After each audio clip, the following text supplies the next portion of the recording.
अगर आप मेडिसिन से रिलेटेड इन्फॉर्मेशन चाहते हैं तो अभी सब्सक्राइब करें चैनल को नॉलेज फॉर इंडियन। तो आज की इस वीडियो में हम बात करेंगे आपके जोड़ों के दर्द के बारे में। अब अगर आपके जोड़ों में दर्द होता है तो वो क्यों होता है, उसके सिम्टम्स क्या हैं, क्या इलाज है, क्या दवाई है, क्या आपको करना चाहिए, ये सारी जानकारियाँ जो है आज की वीडियो में मैं आपको दूंगा। तो देखिए, जो जोड़ों में दर्द होता है ना, उसके बहुत सारे कारण होते हैं, कोई एक ही कारण नहीं होता है।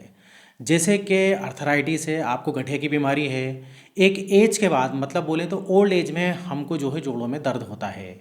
इसके अलावा देखिए, कोई जो है चोट लग गई है, कोई लिगामेंट इंजुरी है, ये सब कारण होते हैं आपके जोड़ों के दर्द के लिए। अब देखिए, इनमें से जो मेन है ना, वो है अर्थराइटिस, जिसको आप गठिया नाम से जानते हो। अब ये होता क्या है कि एक एज के बाद जो है ये लगभग लगभग बहुत लोगों में हो जाती है। अब इसमें क्या होता है कि जो आपकी कार्टिलेज होती है वो घिस जाती है, वो डैमेज हो जाती है, जिसके कारण आपके जोड़ों में दर्द होने लगता है, आपके जोड़ों में इन्फ्लामेशन स्वेलिंग आ जाती है, लालपन आ जाता है। तो ये जो है कॉमन चीज़ है अर्थराइटिस, जो कि एक ओल्ड एज में सभी को होता है। अब इसमें भी देखिए, अर्थराइटिस में जनरली 3 टाइप की अर्थराइटिस होती हैं, जैसे कि osteoarthritis, rheumatoid arthritis, gouty arthritis. तो ये कुछ 3 प्रकार के जो है अर्थराइटिस होती हैं। अब इधर देखिए, मेन सबसे जो मेन होता है वो घुटने का दर्द। आपने देखा होगा कि ज़्यादातर लोगों के जो घुटने में ही दर्द होता है, और इसको हम कहते हैं ऑस्टियो अर्थराइटिस। अब इसमें क्या होता है कि जो हमारे घुटने होते हैं ना, उनका गैप कम हो जाता है, जिस कारण जो हड्डियां हैं वो टकराती हैं। अब जब टकराएंगी तो आपको इन्फ्लेमेशन होगा, सूजन होगी और घुटने में दर्द होगा। अब ये जो है एक एज के बाद लगभग लगभग सभी को होता है। अब ये कोई बीमारी नहीं है, इसको हम बीमारी नहीं बोल सकते। बीमारी जब बोलेंगे जब ये कम उम्र में हो जाए। तो ये एक एज के बाद सभी को लगभग होना है, तो इसको हम अगर बीमारी ना बोलें तो बेहतर रहेगा। अब अगर हम अगले अर्थराइटिस के बारे में बात करें तो वो होता है रिमोटॉइड अर्थराइटिस। तो ये एक बीमारी होती है, इसको बोलते हैं ऑटो इम्यून डिजीज़। अब इसमें होता क्या है कि जो आपका इम्यूनिटी सिस्टम है वो आपके अगेंस्ट चला जाता है। मतलब आपके जो टिश्यू होते हैं उनको ये ख़राब करता है, डैमेज करने लगता है। किसमें? ऑटो इम्यून डिजीज़ में। अब ये एक हेरिडेटरी प्रॉब्लम भी होती है, अगर आपके ख़ानदान में कई लोगों को होता है तो इस टाइप से आपको रिमोटॉइड अर्थराइटिस हो सकता है। वो ज़्यादातर आपने देखा होगा ये आपके हाथों में होता है, हैंड में होता है, रिस्ट में होता है, इधर ज़्यादातर होता है रिमोटॉइड अर्थराइटिस। हालांकि किसी भी जॉइंट्स में हो सकता है, लेकिन मेनली आपने हाथों में देखा होगा, उसको कहते हैं रिमोटॉइड अर्थराइटिस। अब इसके अलावा हम अगले पॉइंट पे आते हैं, तो वो होता है गाउटी अर्थराइटिस, या फिर हम गाउट बोल सकते हैं इसको। अब इस गाउट की बीमारी में होता क्या है कि इसमें जो है यूरिक एसिड बढ़ जाता है। अब अगर आप यूरिक एसिड बढ़ जाएगा, ये आप जो है ब्लड टेस्ट के द्वारा पता कर सकते हो। तो देखिए, यूरिक एसिड बढ़ जाएगा तो इससे जो है आपके जॉइंट्स में दिक्कत होगी, आपके जॉइंट्स पेन करेंगे, उनमें इन्फ्लामेशन होगी।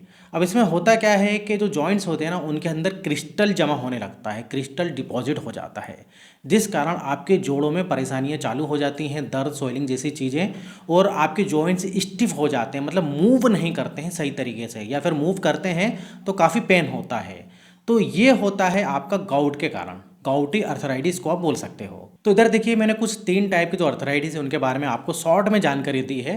अब इधर हम ऑस्टियो अर्थराइटिस के बारे में बात करें, जो कि बहुत ही कॉमन है, जो कि घुटने में होता है। अब देखिए, जो ऑस्टियो अर्थराइटिस है ना, ज़्यादातर आपने देखा होगा, अगर हम कंपेयर करें मेल से तो फीमेल लोगों में ज़्यादा होता है।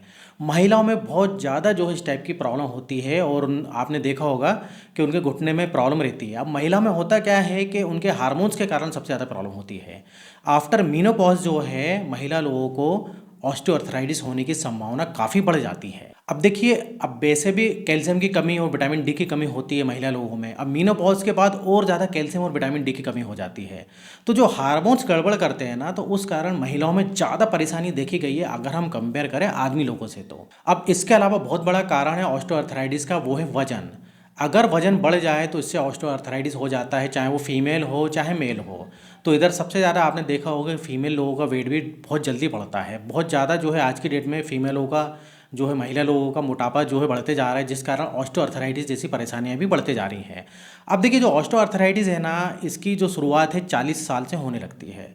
अब 40 साल से होते होते होते ये आपकी जैसी उम्र बढ़ते जाती है, 60, 65, 70, तो ये प्रॉब्लम बढ़ते जाती है। और करीब 70 साल तक की उम्र तक अगर आपकी हो जाती है, मतलब 70 साल की उम्र, तो लगभग लगभग 85% लोगों को क्या हो जाता है, ऑस्टियोआर्थराइटिस हो जाता है, या फिर वो उसके शिकार हो जाते हैं। तो देखिए, इधर आपको ये अर्थराइटिस के बारे में पता लग गया। अब आप ये सोच रहे होंगे कि भाई ये तो ठीक है, लेकिन इसका ट्रीटमेंट क्या है, क्या करना चाहिए। तो देखिए इसके लिए जो है आप इसका जो ट्रीटमेंट मेन है वो है फिजियोथेरेपी। आपको किसी भी प्रकार का अर्थराइटिस हो, सबसे अच्छा ट्रीटमेंट होता है फिजियोथेरेपी और एक्सरसाइज। अब इसके अलावा जो है ये तो ठीक है, इसके अलावा आपको वजन कम करना है, वजन कंट्रोल करना है। और देखिए वजन के बारे में बोलना चाहूँगा कि आप स्टार्टिंग से ही वजन कंट्रोल करके रखिए, आपकी जवानी से ही। नहीं तो जवानी में ही वजन बढ़ जाएगा तो बुढ़ापे तक आते आते आपको ऑस्टियोआर्थराइटिस के अलावा बहुत सारी बीमारी हो जाएंगी। तो वजन को आप अगर कम करेंगे ना तो आपके जो जोड़ होते हैं ना उन पर उतना लोड नहीं पड़ेगा। अब आप देखिए आपका शरीर है, अब आप आपके कंधे के ऊपर किसी को बिठा देंगे तो क्या होगा, सबसे पहले वो जॉइंट्स में असर होता है। आपके जो घुटने होंगे ना वो जो है उन पे जो है लोड आएगा। तो देखिए जितना वजन होगा तो घुटने पे लोड आएगा, आपके जॉइंट्स पे लोड आएगा। अब लोड आएगा तो ज़रूर आपको दिक्कत होगी, तो वज़न को कम करना बहुत ज़रूरी है। अब इसके अलावा आपको लाइफ स्टाइल ठीक करना है, जैसे कि alcohol, smoking, junk food, fast food, मीठा, बाहर का खाना पीना, ये सब जो है आपको लगभग लगभग बंद करना है। इसके अलावा कोल्ड ड्रिंक, सोडा, ये सब आपकी हड्डियों के लिए, जोड़ों के लिए काफ़ी बेकार होता है। अब इसके अलावा जो है आपको कैल्शियम जो है लेना है, कैल्शियम की मेडिसिन लेना है या फिर डाइट का ख्याल रखना है। कैल्शियम के अलावा विटामिन डी, अगर विटामिन डी नहीं मिलेगा तो कैल्शियम एब्जॉर्ब नहीं होगा। इसके अलावा कोलेजन जो है आपको मेंटेन करना है, या जो है कोलेजन की बहुत सारी मेडिसिन आती हैं वो भी ले सकते हैं, इससे भी जॉइंट्स में काफ़ी आराम मिलता है।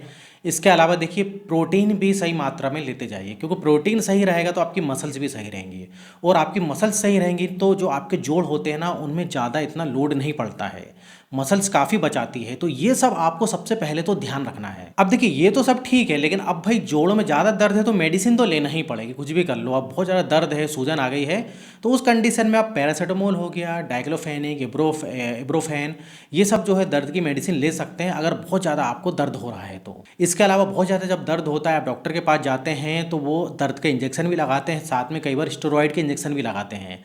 अब जब दर्द बहुत ही ज़्यादा हो जाएगा, आप सहन नहीं कर पाएंगे, तो फिर डॉक्टर के पास जाना पड़ता है, तो मजबूरन डॉक्टर को दर्द का इंजेक्शन या स्टेरॉइड जैसी चीज़ें देना पड़ती हैं। अब इसके अलावा देखिए आप मेडिसिन में जो है दर्द की जैसे मेडिसिन ले लेते हैं, कभी घर पे आपको दर्द ज़्यादा हुआ तो इसके अलावा देखिए ग्लूकोसामाइन भी ले सकते हैं। ग्लूकोसामाइन आप चाहे तो डॉक्टर से सलाह कर लें, इससे जॉइंट्स में काफ़ी आराम मिलता है। और इसके अलावा कुछ जो है आयुर्वेदिक मेडिसिन आती है, होम्योपैथिक मेडिसिन भी ले सकते हैं, जैसे कि हड़जोड़ वगैरह हो गई।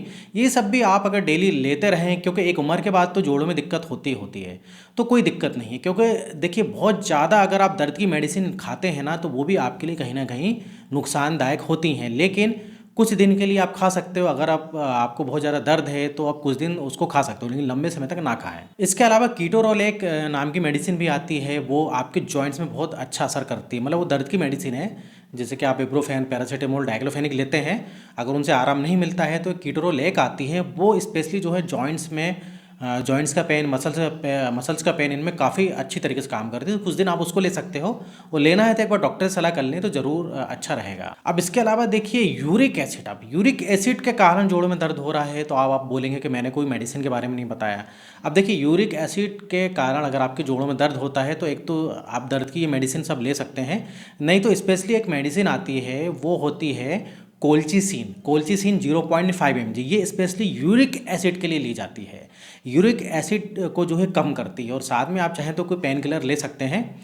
तो देखिए जो भी मैंने मेडिसिन बताई है इसके लिए बेहतर रहेगा कि आप डॉक्टर से सलाह कर लें, और बाकी जो मैंने घरेलू जो इसके उपचार बताए थे वो आप कर सकते हैं, जैसे कि कैल्शियम, विटामिन डी हो गया, कोलेजन पाउडर आता है, कोलेजन की टैबलेट आती है, ये सब आप ले सकते हैं। लेकिन पेन किलर और कोई मेडिसिन अगर आपको लेना है तो क्या होगा कि डॉक्टर के पास जाएंगे तो क्या होता है कि वो पहले देख लेते हैं कि आपकी कंडीशन क्या है, क्या कंडीशन है, कितना उसको डोज देना चाहिए, कितने दिनों तक उनको चलाना चाहिए। तो ये सब क्या है कि कोई इंसान आपको देखेगा तभी बता सकता है। तो मैं जो हूँ आपको इधर वीडियो के द्वारा नहीं बता सकता हूँ, लेकिन एक मैंने जानकारी दी है मेडिसिन के बारे में भी।